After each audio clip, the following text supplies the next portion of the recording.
बात इस वक्त की है जब हजरत मूसा अलैहिस्सलाम बनी इसराइल को फिरौन के जुल्म सितम से निजात दिलाकर मिस्र से निकाल लाए थे। ये वो कौम थी जिसने अल्लाह की निशानियां खुली आंखों से देखी थीं।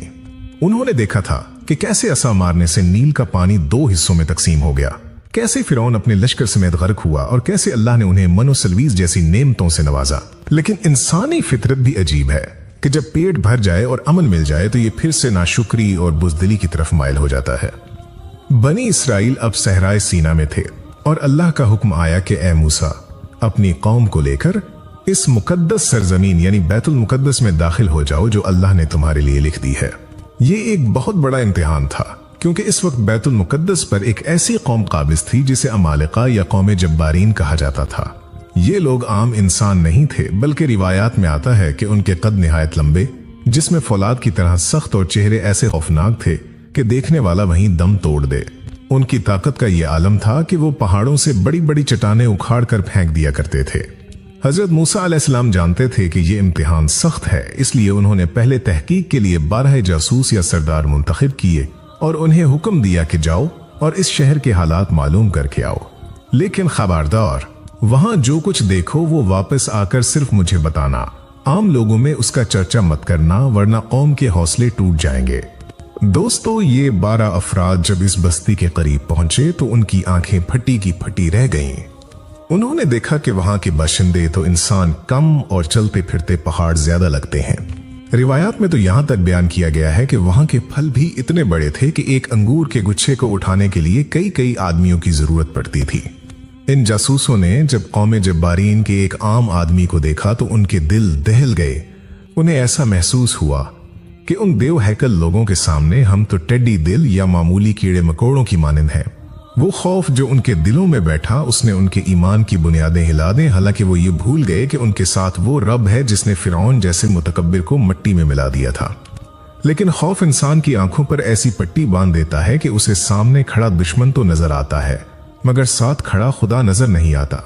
जब ये जासूस वापस आए तो उनके चेहरों पर हवाइयां उड़ी हुई थीं। हजरत मूसा अलैहिस्सलाम की नसीहत के बावजूद उनमें से 10 अफराद अपने जज्बात पर काबू न रख सके और उन्होंने पूरी कौम में ये बात फैला दी कि वहां तो ऐसे लोग हैं जिनसे लड़ना मौत के मुंह में जाने के मुतरादिफ है। वो कहने लगे कि हमने अपनी आंखों से देखा है कि वो कितने ताकतवर हैं, वो हमें पैरों तले मसल देंगे। बस फिर क्या था, पूरी बनी इसराइल में कहराम मच गया। वो कौम जो अभी अभी आजादी का सांस ले रही थी, जिसने अभी अल्लाह की कुदरत के करिश्मे देखे थे, वो एकदम से बुज़दिली की अथाह गहराइयों में गिर गई।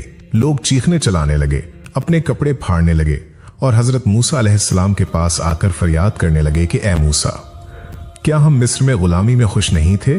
तुम हमें यहाँ इस सहरा में मरने के लिए ले आए हो।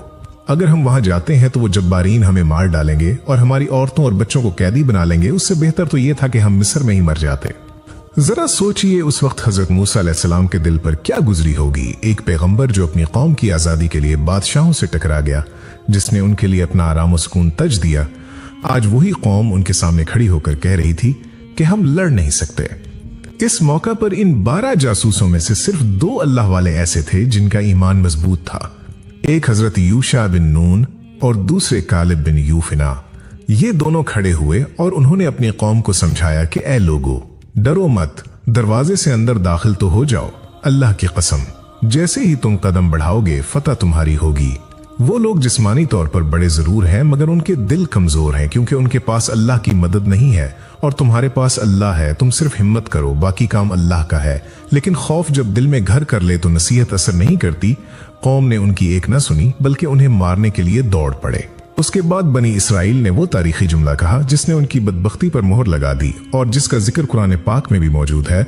उन्होंने हजरत मूसा अलैहिस्सलाम से साफ कह दिया कि ए मूसा, जब तक वो जब्बारीन वहां मौजूद हैं हम हरगिज उस शहर में दाखिल नहीं होंगे। तुम जाओ और तुम्हारा रब जाए और उनसे लड़ो, हम तो यहीं बैठे हैं। ये अल्फाज नहीं थे बल्कि ये अल्लाह की रहमत को धुतकारना था।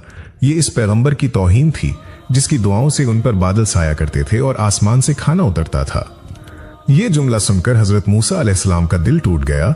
वो अल्लाह की बारगाह में सजदे में गिर गए और अर्ज की कि ए मेरे रब, मैं अपनी जान और अपने भाई हारून के अलावा किसी और पर इख्तियार नहीं रखता, बस तो हमारे और उस नाफरमान कौम के दरमियान फैसला फरमा दे।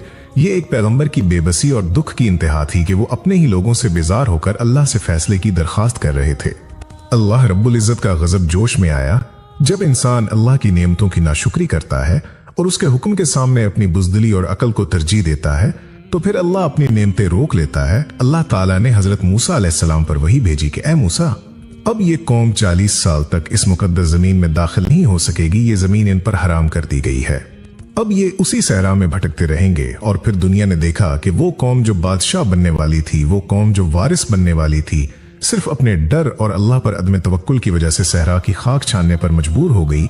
ये इलाका जिसे तीह का मैदान कहा जाता है, उनका कैद खाना बन गया। हालांकि वहां कोई दीवार नहीं थी, कोई जंजीर नहीं थी, लेकिन अल्लाह का हुक्म सबसे बड़ी जंजीर बन गया था। रिवायात में आता है कि ये 40 साल का अरसा उनके लिए अज़ाब मुसलसल था।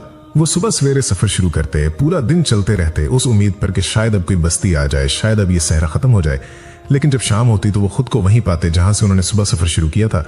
वो दायरों में घूम रहे थे। ये सिर्फ जिस्मानी सफर नहीं था, बल्कि ये उनकी रूहानी गुमराही का एक नक्शा था। जो अल्लाह की राह से हट जाता है वो जिंदगी में ऐसे ही दायरों में घूमता रहता है, न उसे मंजिल मिलती है और न सुकून। इन 40 सालों में वो तमाम लोग मर खप गए जिन्होंने हजरत मूसा अलैहिस्सलाम को वो गुस्ताखाना जवाब दिया था। वो पूरी की पूरी नस्ल सहरा की रेत में दफन हो गई, जो गुलामी की जहनियत लेकर मिस्र से निकली थी और जो जब्बारीन के डर से अल्लाह के वादे को झुटला बैठी थी। उनके बड़े बड़े कद और उनकी जवानी भी उन्हें अल्लाह के अजाब से न बचा सकी। इस दौरान हजरत मूसा अलैहिस्सलाम और हजरत हारून अलैहिस्सलाम का भी विसाल हो गया। ये अल्लाह की हिकमत थी कि पुरानी नस्ल खत्म हो जाए और एक नई नस्ल परवान चढ़े। वो नस्ल जिसने सहरा की सख्तियां झीली हों, जिसने आजाद फिजा में आंख खोली हो और जिसके दिल में जब्बारीन का डर नहीं बल्कि सिर्फ अल्लाह का खौफ हो। 40 साल बाद जब वो सजा की मुद्दत खत्म हुई तो हजरत यूशा बिन नून अलैहिस्सलाम ने इस नई नस्ल की क़यादत संभाली। ये वो नौजवान थे जिनके ईमान पुख्ता थे। जब ये लश्कर कौमे जब्बारीन के मुकाबले के लिए निकला तो मंजर बदल चुका था। वही जब्बारीन जो पहले देव हैकल और नाकाबिले शिकस्त लग रहे थे, अब अल्लाह की मदद के सामने रेत की दीवार साबित हुए। अल्लाह ने इस नई कौम को ऐसी शानदार फतह नसीब फरमाई कि तारीख दंग रह गई और वो मुकद्दस जमीन जो बुज़दिली की वजह से हराम हो गई थी, ईमान और बहादुरी की वजह से उनके कदमों में डाल दी गई। ये वाकया हमें झंझोड़ कर रख देता है। कौमे जब्बारीन तो तबाह हुई ही क्योंकि वो जालिम थे, लेकिन बनी इसराइल भी तबाही के दहाने पर पहुंच गई। हालांकि वो मुसलमान थे, सिर्फ इसलिए कि वो डर गए थे। उन्होंने मसले को अल्लाह से बड़ा समझ लिया था। आज हम अपनी जिंदगियों को देखें, कौमे जब्बारीन आज भी हमारे सामने खड़ी है, कभी गुर्बत की शक्ल में, कभी बीमारी की शक्ल में, कभी जालिम हुक्मरानों की शक्ल में और कभी हमारे अपने नफ्स की ख्वाहिशात की शक्ल में। ये मसाइल हमें देव हैकल लगते हैं। हमें लगता है कि हम उनका मुकाबला नहीं कर सकते। हम भी बनी इसराइल की तरह वहीं बैठ जाते हैं और कहते हैं कि अल्लाह तू ही कर, हमसे नहीं होगा। हम भूल जाते हैं कि अगर समंदर फट सकता है, अगर आग ठंडी हो सकती है, तो हमारी जिंदगी के ये मसाइल भी हल हो सकते हैं। शर्त सिर्फ ये है कि हम पहला कदम उठाएं, हम दरवाजे में दाखिल तो हों। मेरे अजीज दोस्तों, ये किस्सा हमें सिखाता है कि जिंदगी में फतह ताकत से नहीं तवक्कुल से मिलती है। जब्बारीन कितने ही बड़े क्यों ना हो, अल्लाह की ताकत से बड़े नहीं हो सकते। जब आप अल्लाह के हुक्म पर अमल करने के लिए कदम बढ़ाते हैं तो अल्लाह ताला गैब से ऐसे असबाब पैदा कर देता है जो आपके वहम और गुमान में भी नहीं होते। वो कौमे जब्बारीन जिनके कद बादलों को छूते थे, वो मिट्टी में मिल गए क्योंकि उनके पास तकब्बुर था। और वो बनी इसराइल जिन्होंने 40 साल सहरा में ठोकरें खाएं, वो जब अल्लाह पर यकीन करके उठे तो उन्होंने उसी ताकतवर कौम को शिकस्त दे दी। अपनी जिंदगी के खौफ को अपने ईमान पर हावी न होने दें। याद रखें, जो अल्लाह से डरता है फिर दुनिया की कोई चीज उसे डरा नहीं सकती, और जो अल्लाह से नहीं डरता उसे दुनिया की हर छोटी बड़ी चीज से डर लगता है। अल्लाह हमें हजरत मूसा अलैहिस्सलाम जैसी इस्तिकामत और हजरत यूशा बिन नून जैसा तवक्कुल नसीब फरमाए और हमें जिंदगी के हर मैदान में सुरखरू करे।